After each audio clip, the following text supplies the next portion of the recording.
بسم اللہ الرحمن الرحیم۔ وطن عزیز پاکستان کے پیاروں، میرے کشمیری بھائیوں، آپ کا اپنا ظفر اقبال نگینہ اپنی بات کے ساتھ حاضر۔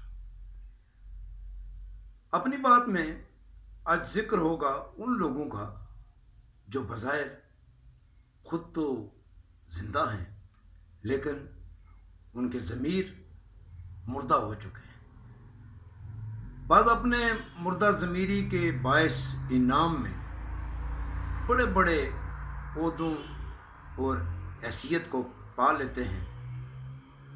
ایسے ہی لوگ ہوتے ہیں جو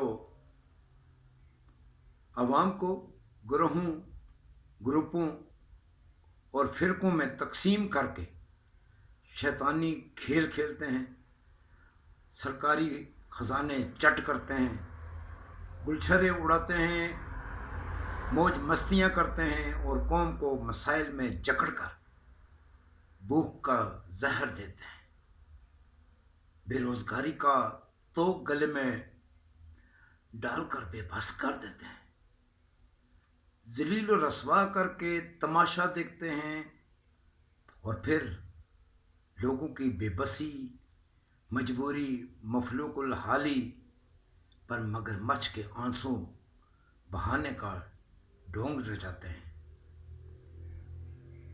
بھوک، کفن اور قبر کا تحفہ دیتے ہیں۔ ایسے لوگ زندگی کے ہر شعبہ میں کہیں نہ کہیں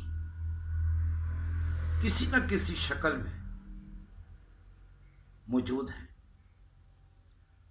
پرنٹ میڈیا سے الیکٹرانک میڈیا تک، منتخب عوامی نمائندگان سے صاحبان اقتدار تک، حزب اختلاف سے صاحب اختیار تک، ایسے ہی بعض مردہ ضمیروں کے سبب قانون و انصاف کے اداروں میں بھی کہیں نہ کہیں یہ وائرس منتقل ہوتا دکھائی دیتا ہے، اور ایسے ہی ضمیر فروش بھی ہیں جو پاکستان کو گالی دیتے ہیں۔ اور بدقسمتی یہ دیکھیے کہ جو پاکستان کو گالی دیتے ہیں انہیں دانشوری کا خطاب مل جاتا ہے۔ لعنت ہے تمہاری ایسی دانشوری پر، نہ جانے کس خمیر سے تم پیدا ہوئے ہو، جس دھرتی پہ رہتے ہو اسی دھرتی کے خلاف بولتے ہو اور اسی دھرتی کی پاک فوج کے خلاف بولتے ہو، پاک آرمی کے خلاف، رینجر کے خلاف، قانون کے محافظوں کے خلاف، ایف سی کے خلاف۔ تم نہ جانے کس قبیل کے ہو، تمہاری ضمیر فروشی کی انتہا ہو چکی۔ تم اداروں کو، قانون اور عدالتوں کا احترام کرنے والے نہیں ہو۔ تم پاکستان کو دنیا جہان میں بدنامی کا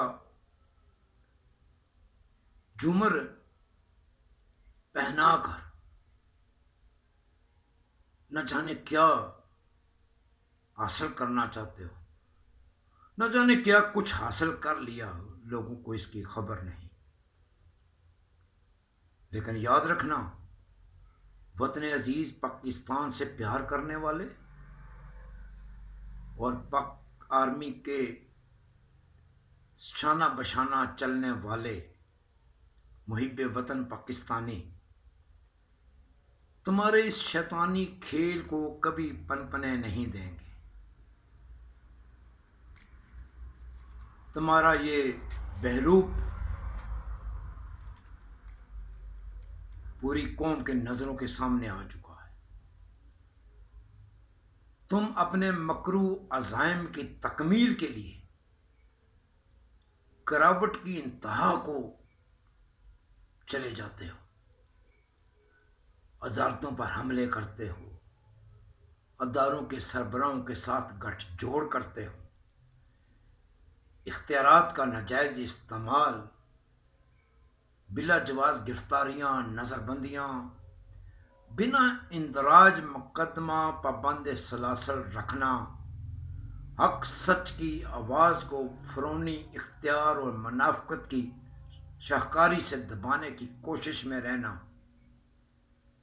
قصیدہ خانوں کو نوازنا، تعمیری تنقید کو انتقامی کارروائی کا نشانہ بنانا،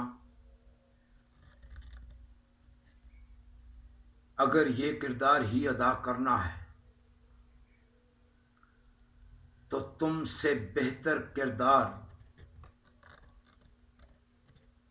ہیرا منڈی کے اس دلال کا ہے جو سودا تو کرتا ہے، ہیرا پھیری نہیں کرتا، جو بات کرتا ہے اس پر قائم رہتا ہے، اور اس سے بہتر کردار، تم سے بہتر کردار تو اس کتے کا ہے جو خود مالک نہیں بدلتا، کوئی اور مالک بن جائے تو وہ کتا اپنے پہلے مالک پر بھونکتا نہیں ہے۔ ضمیر فروش کی یہی پہچان ہے کہ وہ اپنے پہلے مالک پر بھی بھونکتا ہے۔ اور یہ تم سے بہتر کردار تو اس دھوبی کا ہے جو میلے کے چیلے غلاظت سے بھرے کپڑے بھی پاک کر کے انہیں پھر سے پہننے کے قابل بنا دیتا ہے۔ اور تم سے بہتر کردار تو اس پالشیے کا ہے جو معمولی اجرت پر جوتی کو چمکا دیتا ہے۔ اور تم سے بہتر کردار تو تین ڈبے خرید کر بیچنے والے اس کباڑیے کا ہے جو رزق حلال کماتا ہے۔ اور تم سے بہتر کردار تو بٹھا خشت پر کام کرنے والوں کا ہے جو کچی اینٹیں بناتے ہیں اور جلائی کا کام کرتے ہیں، لیکن کھاتے اپنی محنت کی کمائی سے ہیں۔ اور تم سے بہتر کردار تو اس دیہڑی دار کا ہے جو دن بھر مشقت کر کے رزق حلال کماتا ہے۔ تم سے بہتر کردار تو ملک میں موجود ان ہجڑوں کا ہے جو بھیک مانگ کر بھی پیٹ کا دوزخ تو بھر لیتے ہیں، لیکن تمہاری طرح قومی خزانے پر ڈاکے نہیں ڈالتے، قوم کو نہیں لوٹتے، قوم کو دھوکہ نہیں دیتے۔ اللہ جانے کب یہ حشر ختم ہوگا۔ اور تم کبھی اپنے آپ کا محاسبہ تو کر کے دیکھو۔ میں دیکھتا ہوں کہ تم سے بہتر کردار تو ان تندورچیوں کا ہے جو گرم سرد موسم میں بھی مشقت میں جتے رہتے ہیں، اور تم سے بہتر کردار، ہزار گنا بہتر کردار تو دکھی انسانیت کے ان مسیحاؤں کا ہے جو اپنی زندگی ہتھیلی پر رکھ کر کورونا جیسے موذی مرض میں مبتلا مریضوں کا علاج کر رہے ہیں۔ لوگوں، پارٹیاں بدل کر بھونکنے والوں کا شمار کرنا شروع کر دو۔ آپ کو اس حمام میں اتنے ننگے نظر آئیں گے کہ آپ کو فیصلہ کرنا مشکل ہو جائے گا کہ ان ننگ بدن کے ساتھ رہنا ہے، ان کا ساتھ دینا ہے، یا ان سے نجات حاصل کرنی ہے۔ یہ تو مردہ ضمیر ہیں ہی، لیکن لیکن کیا کریں، ان کا ضمیر جگانے کے لیے انہیں جھنجھوڑنا پڑے گا۔ انسان مر جائے تو زندہ نہیں ہوتا، ضمیر مردہ ہو جائے تو وہ زندہ ہو سکتا ہے۔ بس ایک امید سی ہے کہ اللہ کرے میری یہ محنت، میرا یہ کہا اپنا اثر دکھائے۔ آج موقع کی غنیمت جانتے ہوئے میں الیکشن کمیشن سے بھی ایک درخواست کروں گا کہ میدان انتخاب میں کودنے والوں سے جہاں باقی سوالات پوچھے جاتے ہیں اور اس کا اندراج کروایا جاتا ہے، ایک خانے کا اضافہ کر لیں اور اس خانے میں ہر امیدوار سے پوچھا جائے کہ اس نے اپنی عملی سیاسی زندگی میں کتنی پارٹیاں بدلی ہیں۔ ایک سوال یہ بھی پوچھا جائے کہ وہ جس پارٹی میں رہا کتنا عرصہ مردہ ضمیری سے زندہ رہا، کتنے سال مردہ ضمیر کے ساتھ گلچھرے بھی اڑاتا رہا۔ ایک سوال اس سے یہ بھی پوچھا جائے کہ تمہارا ضمیر کیسے جاگا، اور یہ سب باتیں پبلک کی جائیں تاکہ لوگوں کو معلوم ہو کہ جس مردہ ضمیر کے پیچھے وہ چل رہے ہیں اس کی اوقات کیا ہے۔ بعض لوگ گراوٹ کی انتہا کو جا پہنچے، یہ معافی کے قابل نہیں ہے، یہ پاکستان کے خیر خواہ نہیں ہے، یہ ملک دشمن ہے،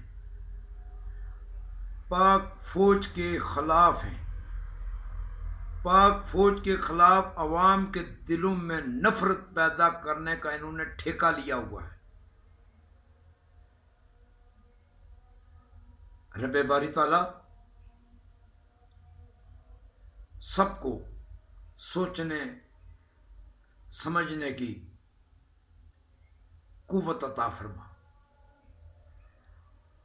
ظفر اقبال نگینہ اپنی بات کے ساتھ پھر حاضر ہوگا، زندگی رہی تو انشاءاللہ۔ اللہ حافظ۔